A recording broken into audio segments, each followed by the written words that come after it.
നീ നിന്റെ ചിന്തകളെ മാറ്റുക, അപ്പോൾ നിന്റെ പ്രപഞ്ചവും മാറും. കാരണം എല്ലാ പ്രവൃത്തികളുടെയും ജനനം നിന്റെ ഉള്ളിലെ ചിന്തകളിൽ നിന്നാണ്. ഒരു പ്രശ്നം സൃഷ്ടിച്ച അതേ മനസ്സുകൊണ്ട് നിനക്കതിന് പരിഹാരം കാണാൻ കഴിയില്ല. നിന്റെ ജീവിതത്തിൽ എന്തെങ്കിലും പരാജയപ്പെടുന്നുണ്ടെങ്കിൽ എനിക്ക് തെറ്റുപറ്റി എന്ന് സമ്മതിക്കാൻ മടിക്കരുത്. അത് കുറ്റബോധത്തോടെ ആകരുത്.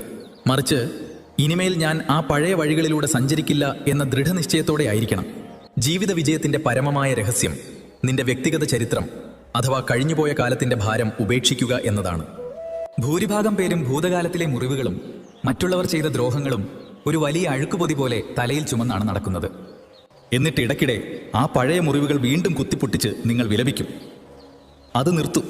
ഓർക്കുക, ഭൂതകാലം എന്നത് ഒരു തോണിക്ക് പുറകിൽ അവശേഷിക്കുന്ന ഓളങ്ങൾ പോലെ മാത്രമാണ്. ആ ഓളങ്ങൾക്ക് തോണിയെ മുന്നോട്ട് നയിക്കാൻ കഴിയില്ല.